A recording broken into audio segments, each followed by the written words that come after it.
இப்போ நான் சொல்றது என்னன்னா, 6ஆம் வகுப்பு படிக்கும் பொழுது வெங்கடேசன் தனலட்சுமிங்கிற வாத்தியார்ட்ட நான் வளர்ந்தேன். அப்ப என்ன கண்ணகியின் வழக்குங்கிற ஒரு நாடகத்துல என்ன நடிக்க வச்சாங்க. அத இப்போ நான் எடுத்து சொல்லவா? அறிவு அற்றுப்போன பொறிகுணர்ச்சி கெட்டுப்போன நீதிமுறை பட்டுப்போன நெடுஞ்செழிய பாண்டியனது வாயிற்காவலனே, இணையற்ற பொற்சிலம்பொன்றை கையில் ஏந்தி கணவனை இழந்த காரியை ஒருத்தி அரண்மனை வாயிற்புறத்திலே காத்து நிற்கின்றாள் என்று உன் அரசனின் ஓடிப்போய் சொல். போ சீக்கிரம். அரசே, நம்முடைய வாயிற்புறத்திலே ஒரு பெண் வந்து நிற்கின்றாள். அவளை பார்த்தால் பேய் போல் இருக்கின்றது, பேயும் அல்ல. பிசாசு போல் இருக்கின்றது, பிசாசும் அல்ல. கணவனை இழந்தேன் என்று சொல்கின்றாள் அரசே. அப்படியா? அந்த பெண்ணை உள்ளே வர சொல். யாரம்மா நீ? இங்கு வர காரணம் என்ன? தேராமண்ணா செப்புகின்றேன் கேள்.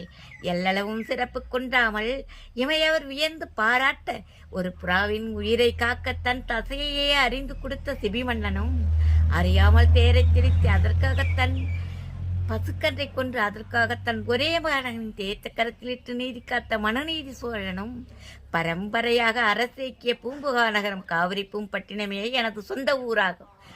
அந்த ஊரிலே தலைநிமர்ந்த செல்வாக்கும் பெருமையும் படைத்த பெருங்குடி வணிகனும் மாசாத்துவானின் மகனாய் பிறந்து புனர்வாழ்வு வாழ பெற வேண்டி ஊழ்வினை வீழ்ந்தல்ல சூழ்கடல் மன்னா, நின் நகர் மதுரை நகர் புகுந்து என் காற்றிலம்பை விற்று பொருளீட்ட வந்தபோது உன்னால் அநியாயமாய் கொலை செய்யப்பட்டாரே கோவலன். அந்த கோவலனுடைய மனைவியே யான். என் பெயர் கண்ணகி. கல்வனை கொள்வதே அரசநீதி. எது அரசநீதி? ஆராய்ந்து பாராமல் காரியம் செய்வது அரசநீதி. என் காற்சிலம்பில் உள்ளது மாணிக்க பரல். என் காற்சிலம்பில் உள்ளது மாணிக்க முத்து. அப்படியா? காற்சிலம்பை வீசியறி.